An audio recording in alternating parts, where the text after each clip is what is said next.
Hi, y'all. Richard Nelson here with the Commonwealth Policy Center, and I'm in the Kentucky State Capitol Annex today with State Representative Matt Lockett.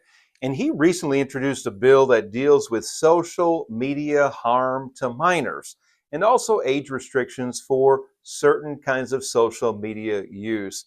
Representative Lockett, thank you for your time. Absolutely. Thank you. So you introduced House Bill 227, and by the looks of it, it's got a lot of support. You've got several co-sponsors for that bill, and it does two things that I'm aware of.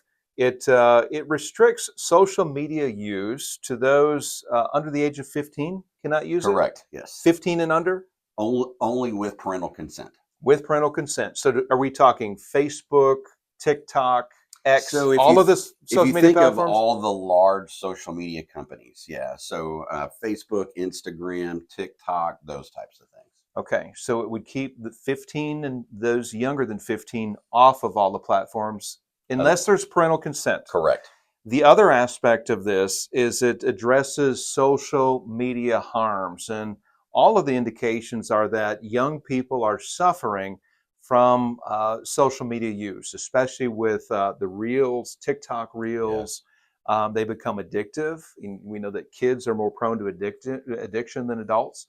But there's also harmful content out there. So it would restrict access to that kind of material as well, correct? It does. And really, if you get into kind of the science of social media, which is what we've tried to do, and look at what social media does to the brain, it's not good. The continual scrolling, the ads continually popping up, targeted at those minors.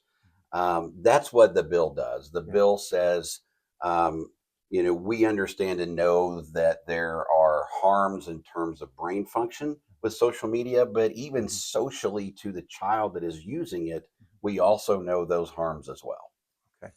What about constitutional concerns? I know other states have tried to address minors using social media, and these attempts have been tied up in court, haven't they? Yes, and so that's kind of goes to the approach that they're taking. If you take a step back, I think it was a couple days ago, there was another country in Europe that completely banned social media for kids age 16 and under. Great Britain. Yes, and so that brings that count to like 7 or 8 countries now that have done that. I don't think we can do that here in the U.S. because of our Constitution and First Amendment. Okay.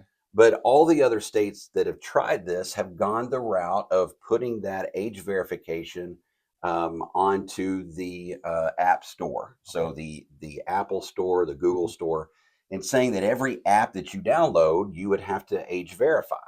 That's actually the part that is stuck in court now. So we wanted to take a different approach. Okay.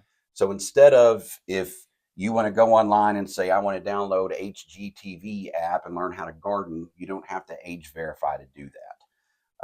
That's a constitutional issue. So what our bill says is that these social media companies, they have to use the technology that they're already using to gauge someone's age. And so if they detect they are a minor, they have to pause the account and wait for consent for the parent, or they have to kick them off. So Matt, I need to ask this. What would trigger an age verification? Are we talking about like a pornography site? Are we talking about violent content?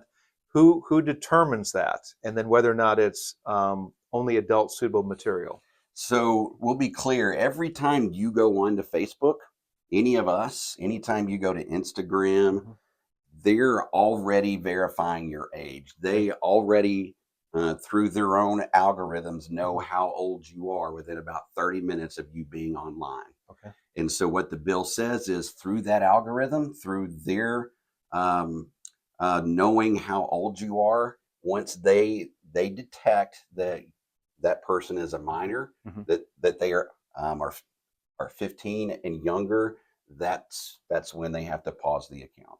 Okay, very good. So it would keep them off entirely if they're 15 or younger without parental consent. That's correct. What are the prospects of your bill? Is it moving along? Is it getting a hearing in any committee right now? Where are you with that? I'm very encouraged about it. I'm hoping that it gets heard next Wednesday in committee. We have talked to the Attorney General of Kentucky. He loves it. His office loves it. They're actually going to testify with us on the bill. So I think it's moving. Very good. Matt Lockett, the House bill again is 227. Thank you for your work on this. Yes, sir. Thank you. Appreciate it.